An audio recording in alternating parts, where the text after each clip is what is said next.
नमस्कार दोस्तों, आपका स्वागत है 10 स्मार्ट हिंदी चैनल में। हम लोगों ने इससे पहले भक्ति काल के ही पढ़ रहे थे। उससे पहले हमने देखा था राजनीतिक स्थिति, सामाजिक स्थिति, ठीक है? और कैसे क्या ये भक्ति का उदय हुआ, ठीक है? सांस्कृतिक स्थिति। इसी कड़ी में हम लोग देखेंगे भक्ति आंदोलन, ठीक है? उससे पहले आपसे एक बात करनी थी कि जो मैं ये पढ़ा रहा हूँ या मैं पढ़ रहा हूँ, ठीक है? मेरा उद्देश्य यही है कि मैं आपके साथ इस डॉक्टर नगेंद्र का इतिहास है ना, इसे अच्छे ढंग से ख़त्म कर सकूं, ठीक है?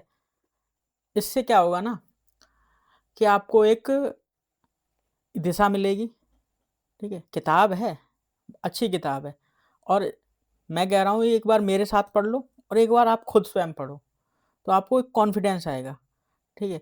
और ये वीडियो इसलिए बना रहा हूँ कि जैसे कहीं जा रहे हो, नहीं ले जा सकते हो, तो उस किताब को एक शब्द के रूप में आपको मिल जाएगी और जहाँ-जहाँ मुझे लगता है कि ये इम्पोर्टेंट है, उसे मैं हाइलाइट कर देता हूँ और आपसे एक अनुरोध है कि आप जब भी पढ़ो, खाली पढ़ रहे हो तो अच्छी बात है, नहीं भी पढ़ रहे हो तो आप एक काम कर लिया करो, एक किताब ले ले लिया करो, ये वाली किताब लेके उसमें हाइलाइट कर दिया करो और इसके अलावा भी ना आपको लगता है ना कि मैं जो नहीं लगा पाता हूँ इम्पोर्टेंट, आपको लग रहा है कि ये इम्पोर्टेंट आपके लिए, तो आप खुद लगा लिया करो, कि इससे क्या होगा, आपकी भी एक बेहतर समझ बनेगी, जो मैं बता रहा हूँ उससे भी आपको एक बेहतर दिशा मिलेगी, ठीक है? तो इसी कड़ी में हम लोग देखेंगे भक्ति आंदोलन। मध्यकालीन धर्मों में हिंदू, जैन, बौद्ध, पारसी, यहूदी, ईसाई प्रमुख थे, जिनका संपर्क द्वार उन्मुख था।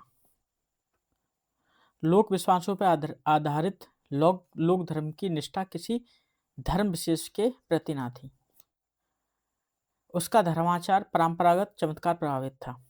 आदिवासियों का धर्म अधिकतर उन्हीं तक सीमित था, परंतु संपर्क द्वारा भी परस्पर न्यूनाधिक रूप में अनुप्राणित होती थी और जाने अनजाने में एक दूसरे का अनुकरण करने में शक्ति न थी। फिर भी उन दिनों हिंदू इस्लाम दो ही प्रधान धर्म थे। देखो, उन दिनों ना हिंदू भी थे, जैन भी थे, बौद्ध भी थे, पारसी भी थे, यहूदी थे, ईसाई भी थे, ठीक है? आदि सभी धर्म थे, लेकिन उनमें से ना हिंदू इस्लाम दो ही प्रधान धर्म थे। सिखों के देवी देवता प्राय हिंदुओं के ही थे। जो सिख धर्म के देवी देवता थे वे हिंदू के देवी देवताओं को पूजते थे, पर उनकी आचार पद्धति आगे चलकर सैनिक वृत्ति की छाप पड़ी। लेकिन उनके आचार में, ठीक है, उनके आचरण में सैनिक वृत्ति आगे चलकर चल पड़ी। जैन धर्म का प्रचार जहाँ पश्चिम दक्षिण के क्षेत्रों में अधिक था, वहाँ बौद्ध धर्म पूर्वी प्रांतों में सिमट कर रह गया, ठीक है? जैन जैन धर्म था ना, वो पश्चिम दक्षिण क्षेत्र में था, ठीक है? और जो बौद्ध धर्म था वो पूर्वी प्रांतों में सिमट कर रह गया। पारसी में 721 ईस्वी में भारत में अपना पहला कदम रख चुका था। लगभग इसी समय इस्लाम धर्म व्यापारियों के व्यापार में मालाबार पहुंचा था, ठीक है? ये 721 के आसपास ही है ना, इस्लाम धर्म भी मालाबार पहुंचा था। यहूदी ईसाइयों से पहले ही आ गए थे। जो यहूदी थे ना, वो ईसाइयों से पहले ही आ गए थे। ईसाई धर्म फादर थॉमस द्वारा दक्षिण में प्रवेश पा चुका था। जो ईसाई धर्म था ना, फादर थॉमस थे ना, उनके द्वारा ये दक्षिण में आ चुका था सबसे पहले, जिसका प्रचार कार्य परवर्ती काल में प्रारंभ हुआ।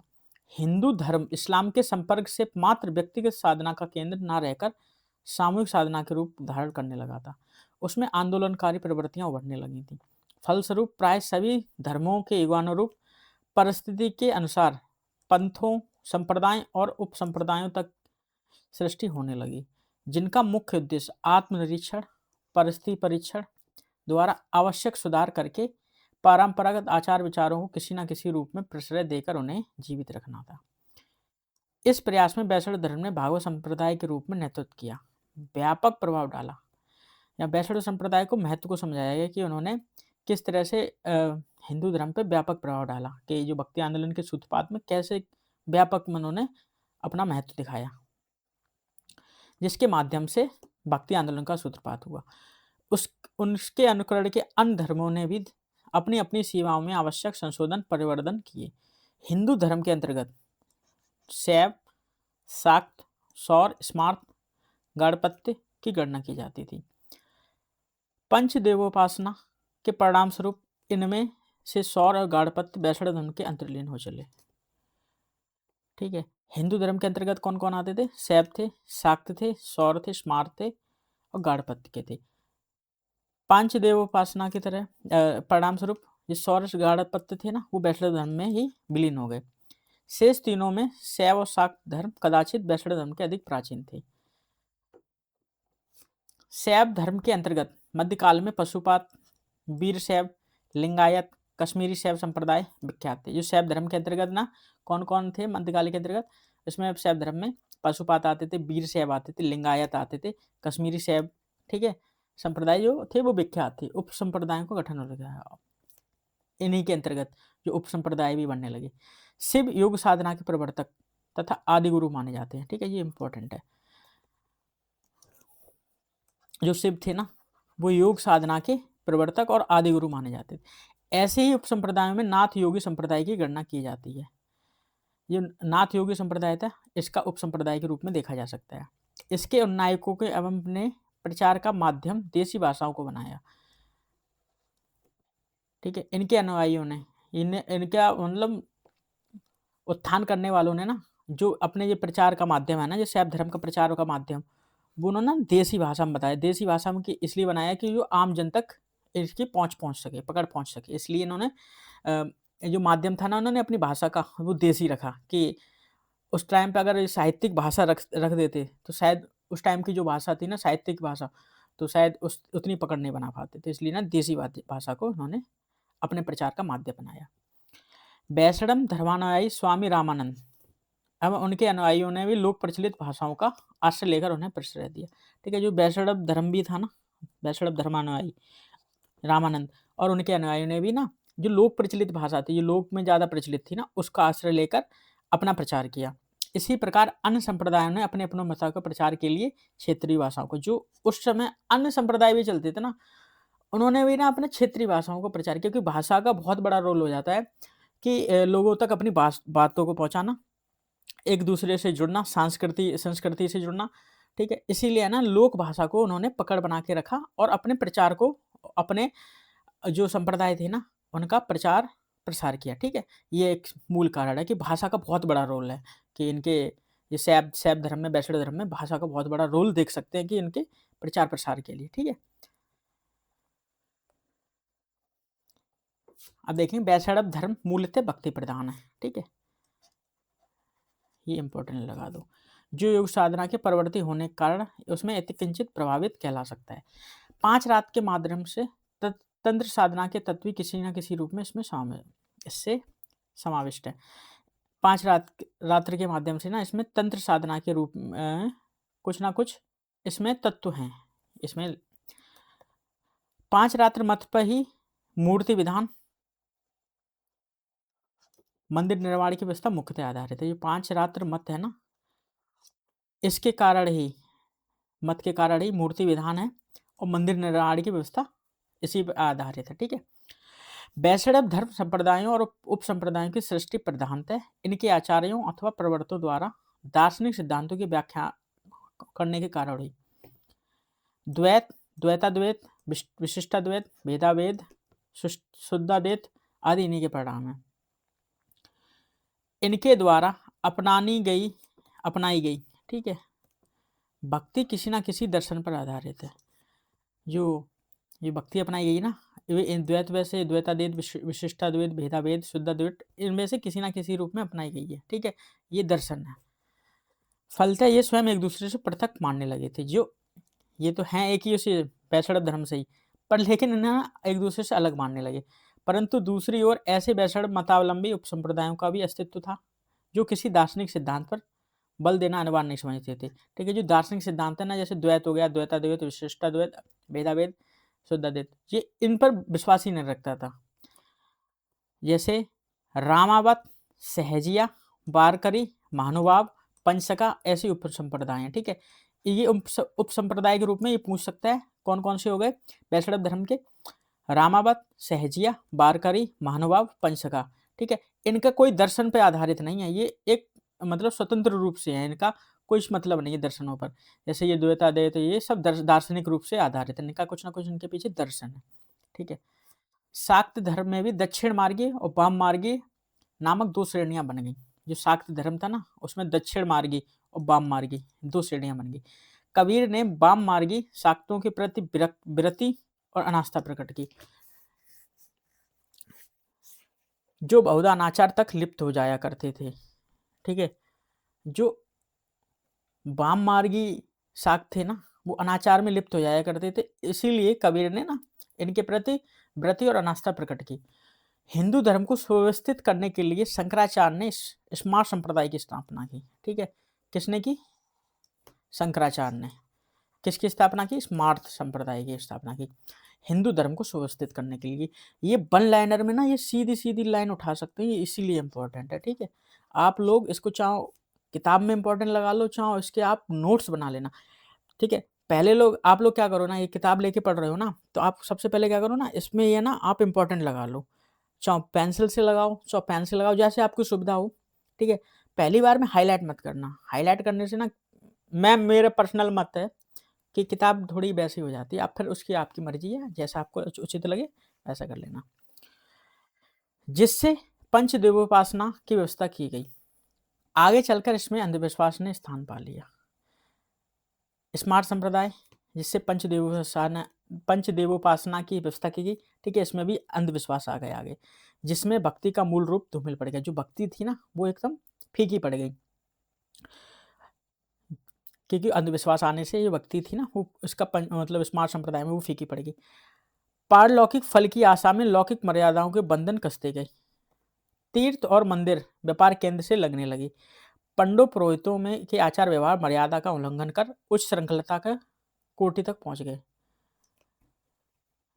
ठीक है, जो तीर्थ थे मंदिर थे वो व्यापार के केंद्र लगने लगे। जो पंडित और पुरोहित थे, ठीक है, पंडो और पुरोहित, उनकी जो आचार व्यवहार और मर्यादा होनी चाहिए वो ना होकर ना वो एक तरह से बिखर सी गई, जो उनके टूट गई, वो दुराचारी हो गए।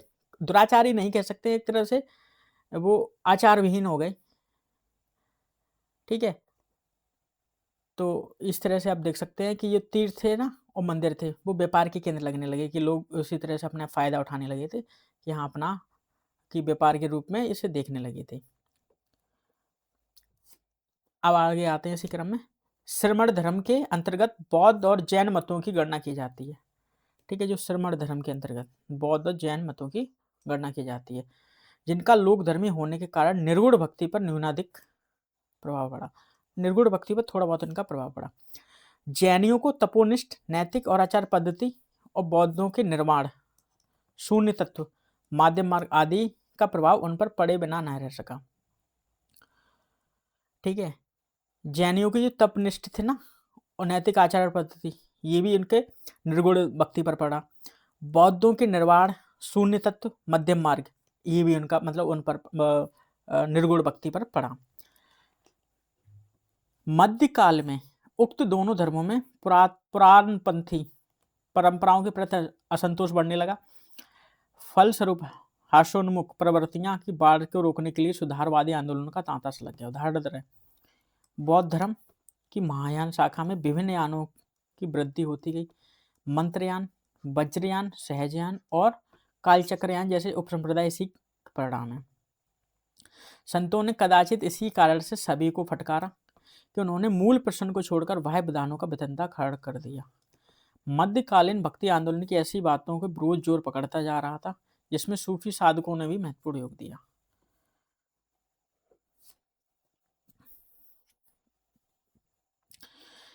इसी श्रेणी में देखेंगे, इस्लाम धर्म में सरा और बेसरा, ठीक है, दो प्रकार की कोटियां हैं। ये सीधे सीधे पूछ सकते हैं, वैसे समझ सकते हो अगर ये ऑप्शन में आया ना सरा बेसरा किसकी कोटियां हैं, तो सीधे सीधे आप लगा सकते हो इस्लाम धर्म में।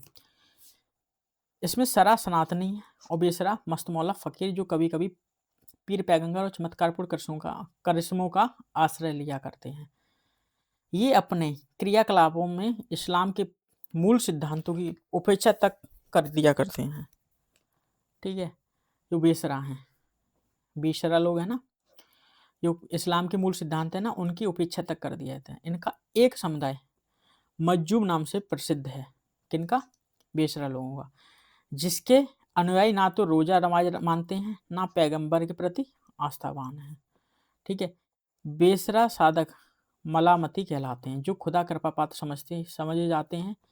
वे बेसरा संप्रदाय के अंतर्गत मदारी, मलंग, कलंदरी, रसूल साई, लाल सहबजिया, मूसा सुहागिया आदि उपसंप्रदाय हैं। ये इनकी अपनी अपनी विशेषताएं हैं। भारतीय सूफी मुख्यतः बेसरा संप्रदाय के हैं। ठीक है, ये है इंपॉर्टेंट है, क्योंकि ये इस्लाम के मूल सिद्धांतों की कभी कभी उपेक्षा कर दिया करते हैं। ये कभी कभी रोज़ा नमाज वगैरह ना मानते हैं, ना पैगंबर के प्रति आस्थावान है। इसलिए ये आगे की इसी कड़ी में देखते हैं। भारतीय सूफी मुख्यतः बेसरा संप्रदाय के हैं, जो इस्लाम के अनुयायी होकर भी सनातनी पंथी मुसलमानों के समय सर्वत्र मेल नहीं खाते हैं। यहाँ पर सनातन पंथी मुसलमानों से मतलब ये है कि जो उन मुसलमानों से है जो पैगंबर में विश्वास रखते हैं। ठीक है, जो लोग 5 वक्त की नमाज होती है, रोजा रखते हैं, ऐसे ऐसे लोगों को यहाँ पर सनातन पंथी मुसलमान की संज्ञा दी गई है। ऐसे संप्रदायों में 5 मुख्य हैं: चिश्ती, कादरी, सुहरवर्दी, नक्शबंदी, सत्तारी।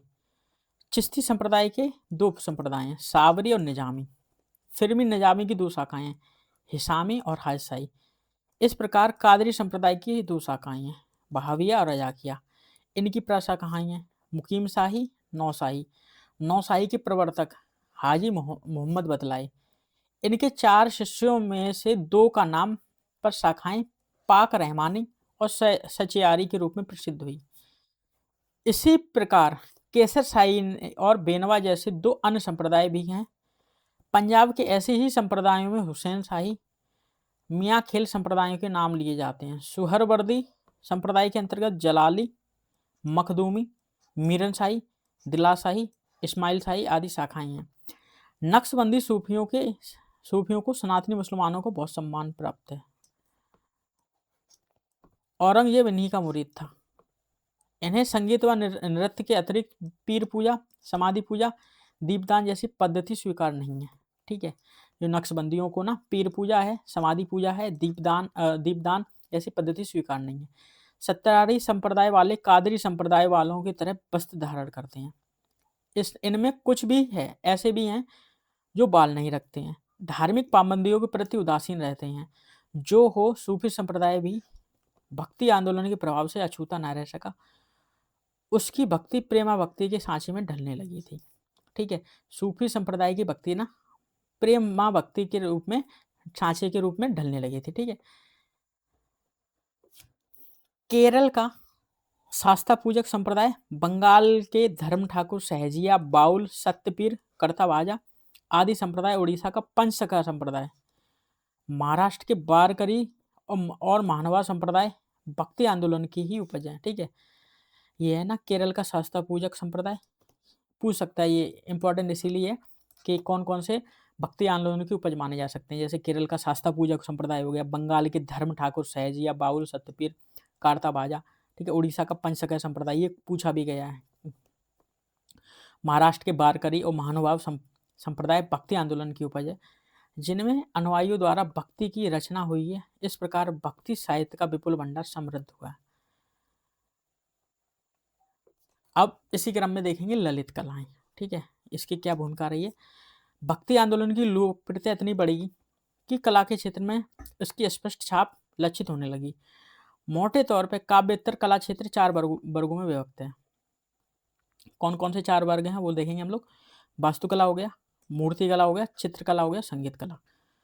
कला सर्जन मूल में ब्राह्मण बाह्य वातावरण परिस्थितियों के बीच अद्भुत मनुष्य की सूक्ष्म और कोमल अंतर्वृत्तियों की चेष्टाओं को निर्देशन मिलता है, और कला धार्मिक भावना की अभिव्यक्ति तक का माध्यम बन जाती है। ठीक है,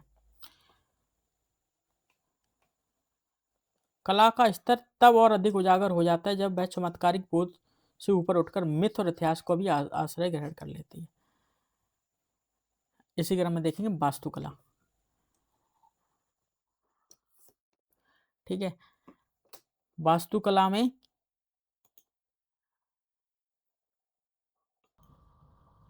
मध्यकालीन वास्तुकला में हिंदू मुस्लिम संपर्क का एक परिणाम उसके नए मोड़ों में लक्षित हुआ।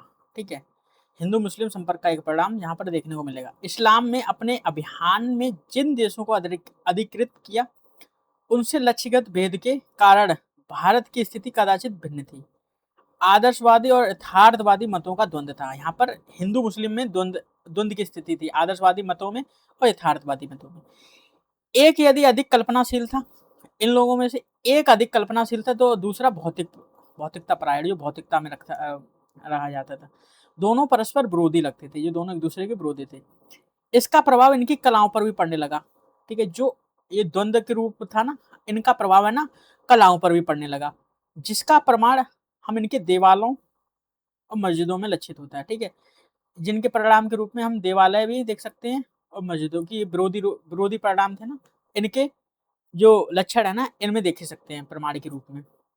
मस्जिदों में खुलापन और देवालयों में गृहपनी सर्वथा भिन्न है। ठीक है, मस्जिदों का जो खुलापन है ना और देवालयों का गृहपन, ये एक उदाहरण के रूप में, परस्परी विरोधी उदाहरण के रूप में देख सकते हैं। ठीक है, देवालों की भांति मस्जिदों में विग्रह स्थान नियत नहीं रहता, अपितु मक्का की ओर उन्मुख होना ही पर्याप्त समझा जाता है। ठीक है, मस्जिदों में देवालय में कि कहीं पर जहाँ पर पूजा स्थल है वहाँ पूजा किया जा सकता है, और लेकिन मक्का जहाँ पर है ना मस्जिद, मक्का की ओर लोग उन्मुख होकर ही ना वो पूजा पाठ करते हैं, अपने पूजा अर्चना करते हैं, वो इस तरह से बताया गया। वास्तुकला की दृष्टि से देवालय की अपेक्षा मस्जिद का स्वरूप सरल और बोधगम्य है। देवालय की दीवारों पर देवी लीलाओं, साज सज्जा का अंकन टंकन हो सकता है, किंतु मस्जिदों में इसके लिए अवकाश नहीं है।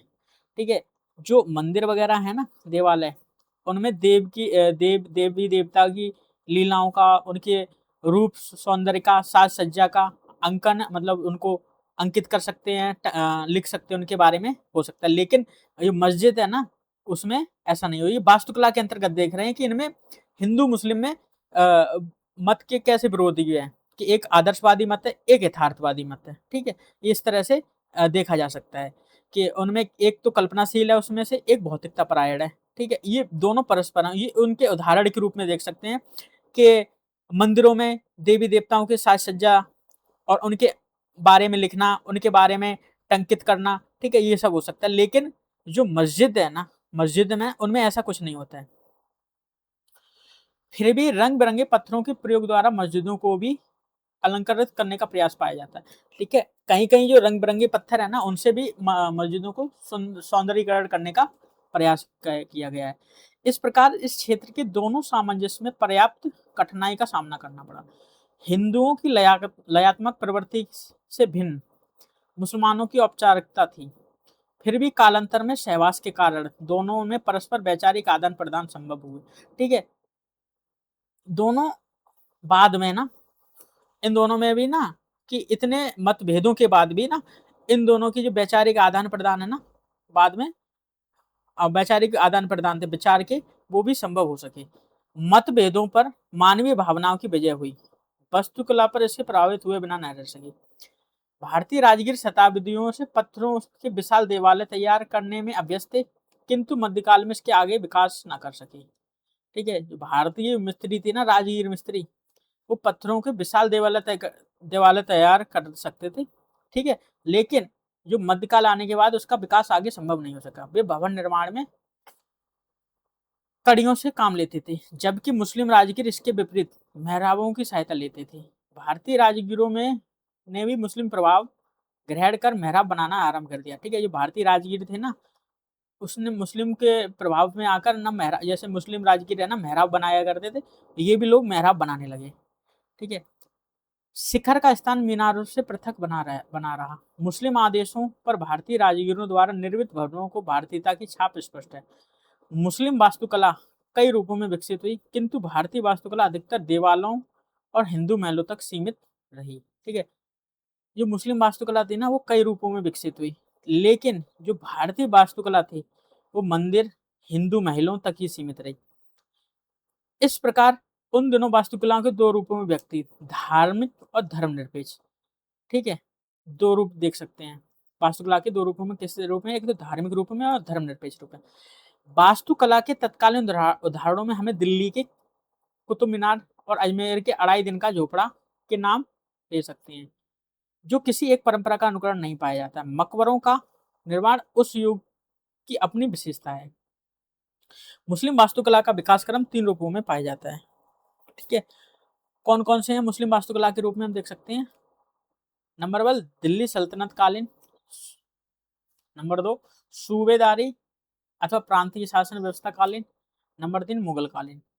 तैमूर लंग के आक्रमण से दिल्ली सल्तनत को आघात पहुंचा, वास्तुकला को भी झटका लगा। ठीक है, जो वास्तुकला चल रही थी ना मुस्लिमों की, ठीक है, तैमूर लंग ने उसमें आक्रमण करके एक जो क्रमबद्ध रूप सुचारू रूप से चल रही थी ना, उसको एक झटका सा लगा। परंतु मुगल काल इस कला के लिए स्वर्ण युग सिद्ध हुए।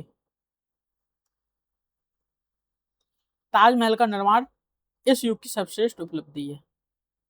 ठीक है, अब इसी के क्रम में देखेंगे मूर्ति कला। मध्यकालीन देव मूर्तियां प्राय परंपरागत हुआ करती थी, किंतु भक्ति आंदोलन के प्रभाव से इनमें वैविध्य आया। क्रमशः करुण और कोमल और सरस अभिव्यक्तियों के विस्तार ही मिलता गया। लोकोन्मुखी भावनाओं, अनुभूतियों को भी उनमें स्थान मिलने लगा। मूर्ति कला का क्षेत्र अधिकतर हिंदुओं तक ही सीमित रहा। तो मूर्ति कला थी ना, क्यों भाई? मुस्लिमों का जब अपने वो मानते ही नहीं थे मूर्ति पूजा वगैरह में, तो वो क्यों बनाएंगे? इसीलिए ना ये मूर्ति कला का जो अधिकतर क्षेत्र है ना, वो इसलिए ही हिंदुओं तक विशेषतर सीमित था कि जो हिंदू लोग थे ना, वो मूर्ति पूजा में विश्वास करते थे। इसलिए इस तरह से कह सकते हैं कि मूर्ति कला का क्षेत्र अधिकतर हिंदुओं तक ही सीमित था।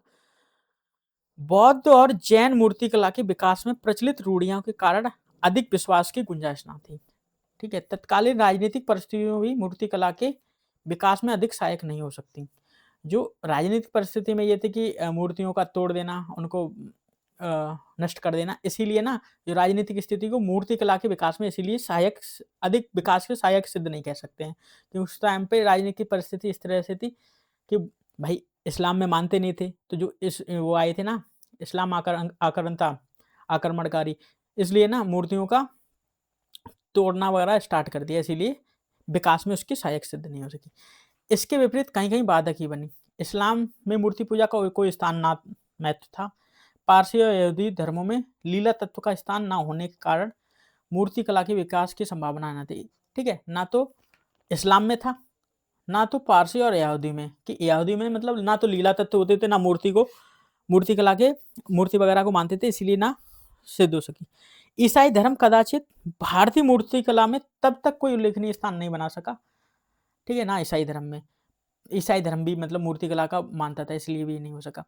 फिर भी हिंदू जनता में मूर्तियों का सम्मान विभिन्न बाधाओं के बीच में बढ़ता ही गया। भगवान की लीला विस्तार के साथ साथ मूर्तियों की परिकल्पनाएं भंगवाएं भी रूपायित होती गई। इसके बावजूद भी ना, ठीक है, जो मूर्ति कला का अपना विस्तार था ना, वो भी बढ़ता गया। ठीक है, और उनकी जो परिकल्पनाएं थी और भंगवाएं थी, वो भी रूपायित होती गई। ठीक है, इसी के संदर्भ में देखें चित्रकला। चित्रकला, चित्र के प्रारंभिक नमूने गुफाओं में मिलते हैं। ठीक है, जो चित्रकला के प्रारंभिक रूप नमूने हैं ना, हम गुफाओं से देख सकते हैं, जिसमें पुराकालीन भारतीय चित्रकारों की निरीक्षण प्रतिभा, कला कौशल का आभास मिलता है। भारतीय चित्रकला में दर्शन और अनुभूति दोनों का स्थान एवं महत्व है। ठीक है, जो भारतीय चित्रकला थी ना, इसमें दर्शन भी था और अनुभूति, दोनों मतलब दोनों का स्थान था। चित्रकला के तीन पक्ष हैं। चित्र कौन कौन से हम देख सकते हैं? चित्रकला के तीन पक्ष कौन कौन से हैं? चित्र, अर्धचित्र, चित्राभास। इस कला में षडंग की महत्ता है। रूप विधान, रूप भेद, प्रमाण, भाव योजना, सादृश्य, वार्डिका भंग। ठीक है, इस विषय का प्राचीन ग्रंथ विष्णु धर्मोत्तर है। ठीक है, इस विषय का ना प्राचीन ग्रंथ में ना विष्णु धर्मोत्तर देख सकते हैं। विदुषाल भंजिका नाटक में भी पूरे मानवीय चित्र का उल्लेख मिलता है, जहाँ सशक्त रेखा चित्र का उदाहरण उपलब्ध है। प्राकृतिक चित्रों के अतिरिक्त मानवीय चित्रों के कई नमूने भी उपलब्ध हैं, जो दो प्रकार के हैं। विद्ध और अविद्ध। ऐसे चित्रों में बुद्ध का परिनिर्वाण प्रमुख है। मम्मट के काव्य प्रकाश में भी भित्ति चित्र की चर्चा है। ठीक है, ये क्वेश्चन बन सकता है। ठीक है, भित्ति चित्र की चर्चा किसमें है? मम्मट के काव्य प्रकाश में। ये इसलिए इंपॉर्टेंट लिख दे रहा हूं। परवर्ती विशेषतः मध्यकालीन चित्रों में विभिन्न रसों की अभिव्यक्ति मिलती है, न केवल मानवीय चित्रों में अपितु प्राकृतिक चित्रों में भी। प्राकृतिक चित्रों की एक अन्य विशेषता बारहमासा, रागमाला आदि लेखांकन में पाई जाती है। मानवीय चेष्टाओं द्वारा भी इस उद्देश्य की पूर्ति की गई है। नायक नायिकाओं का चित्रांकन मध्यकालीन चित्रों की एक प्रमुख विशेषता है। ठीक है, ये विशेषताओं के रूप में रख सकते हैं। कौन कौन सी है? एक तो बारहमासा का वर्णन और रागमाला आदि लेखांकन। ठीक है, इनकी विशेषताओं के रूप में। नायक नायिकाओं के चित्रांकन मध्यकालीन चित्रों की विशेषताओं के रूप में। राजस्थानी शैली मध्यकालीन में लोकप्रिय रही, जिसका ईरानी चित्रकला से मेलजोल मुगल शैली के विकास में हुआ है। ठीक है, यह शैली बहुत सफल और लोकप्रिय सिद्ध हुई।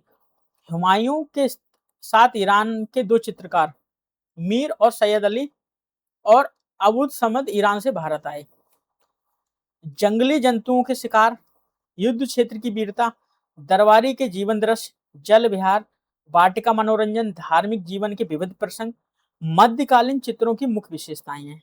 इनमें रंग, रूप और रेखाओं के सुंदर विन्यास मिलते हैं। ठीक है, इसके साथ ही ग्रंथों के अलंकरण और सजावट की वह परंपरा भी प्रचलित रही जो अपभ्रंश काल से ही चल पड़ी। ठीक है, इस संदर्भगत विवरणों में चित्र भी पाए जाते हैं, परंतु मध्यकालीन चित्रकला जितनी राजघरानों और अमीरों की रुचि का विषय रही, उतनी जनसामान्य की नहीं। जो मध्यकालीन चित्रकला थी ना, वो सिर्फ राजघरानों तक ही सीमित रही थी। विशेषतः अमीरों की रुचि के विषय के रूप में देखा जा सकता है, जो आम जनता के रूप में नहीं थी, इसलिए जनसामान्य नहीं कहा जा सकता। अधिकतर राजाश्रित पेशेवर कलाकार ही इसके संवर्धक रहे। ठीक है, केंद्रीय राजसत्ता के बिखराव के बाद देश छोटे मोटे राज्यों में विभक्त हो चुका था, जिसका प्रभाव कला क्षेत्र में भी पड़ा। राजाश्रित चित्रकारों द्वारा चित्र शैली की पृथक पृथक कला में चल पड़ी। इस बीच लोक कला भी पलती रही, जो व्रतोत्सवों अथवा मांगलिक कार्यों के अवसरों में अभिव्यक्त पाती रही। इसी संदर्भ में हम लोग देखेंगे संगीत कला। ठीक है, आज के लिए बहुत है इतना। ठीक है, अब नेक्स्ट क्लास में देखेंगे संगीत कला। वीडियो अच्छी लगी हो तो शेयर कर देना, सब्सक्राइब कर देना, लाइक कर देना। ठीक है, अगर किसी भी चीज़ के कुछ भी है तो आप कमेंट करके पूछ सकते हो। बहुत बहुत धन्यवाद।